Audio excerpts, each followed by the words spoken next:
We talk a lot about bills, and it's a lot of the work we do, and it's a lot of the work that makes it in the newspaper. I want to talk about something that it was not bills, but it's something that, and it would never make it in the newspaper, but something that I've been working on for a long time that's starting to pay dividends that I wanted to talk to you about. So in 2021, I was named as the chair of the Education Confirmation Committee, right?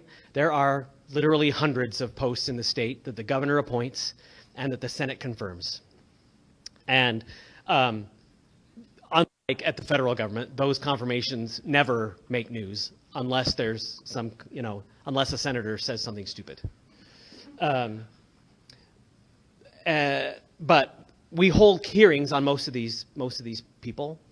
But in the education confirmation hearing, there was a tradition that we do not hold confirmation hearings for university trustees, right? Every public university in the state has a board of trustees. They're all appointed by the governor, and they're all confirmed by the Senate. But for whatever reason, the past chairs of that committee had elected not to hold confirmation hearings for any of those people. But in 2021, if you can remember way back then, there was a lot of things going on at universities around the country. And some concerning things to me. I don't want to get into those details. We can talk about them if you'd like to. But we would start seeing some things coming out of Utah universities that maybe had come out of like universities in Illinois or New York or Chicago 5 years or so ago. And so I changed the policy, right? It's like I don't want Utah's public universities to have the same kinds of issues that we're seeing spread around the country. And so I specifically wanted to hold confirmation hearings for university trustees that are appointed, and I wanted to ask them questions specifically related to free speech on campus. It was an issue of mine, a real concern that we started seeing around at universities throughout the country. So I always believe that the government itself should stay politically neutral, right? And I know that every elected official, including Jordan and me, and every trustee, we all have personal positions and we all have preferences, but as a government, we cannot play favorites, right? And that goes for schools and universities also. And so, but we had seen creeping into universities that the institution itself would take positions and then would use its influence to to put its thumb on the scale when it comes to speech, to hiring. And I wanted to stay that off. So my approach here was going to be different. So I called the governor's office. Well, no, I'm going to start holding committee hearings for every nominee that you make to these university trustees. Here are the questions that we want to ask. I just want to give you a heads up, right? It's going to be a change. You probably make sure that you are vetting your people. We're not going to be confirming people who are who are going to use the university's power to police the speech or the political beliefs of people on campus. These are all friendly conversations, right? But I let my committee members know, here, we're going to start holding these hearings. We're going to ask these kinds of questions. I hope you participate. Everybody was on board. And so we started doing that about 2.5 years ago. And also in 2022, a bill passed to remake the boards of higher education. So now there's a single board of higher education. And that really presented an opportunity. The governor got to appoint an entirely new board of higher education. And of course, we interviewed every member. We asked them these kinds of questions, and they came. So we've been working on that for 2.5 years. Of course, you never saw anything about that in the newspaper, right? It wasn't a bill.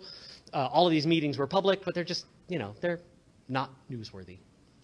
But over the last 2 months, you've seen some major changes in university policy in Utah that I think is a result of this long-term focused effort to make sure that public universities are institutionally neutral, that they protect the free speech of their employees and of their students.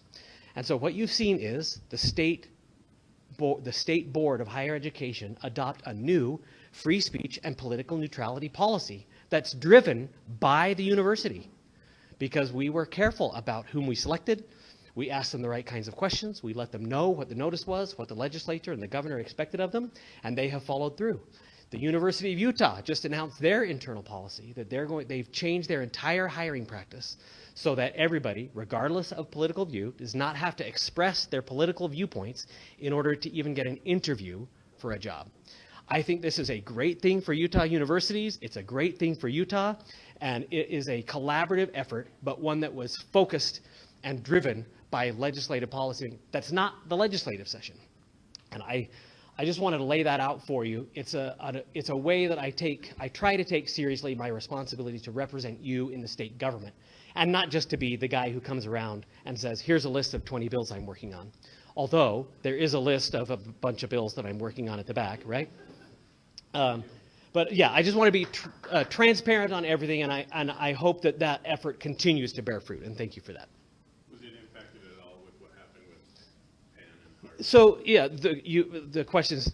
So yes, was it impacted by what's going on nationally? Yes.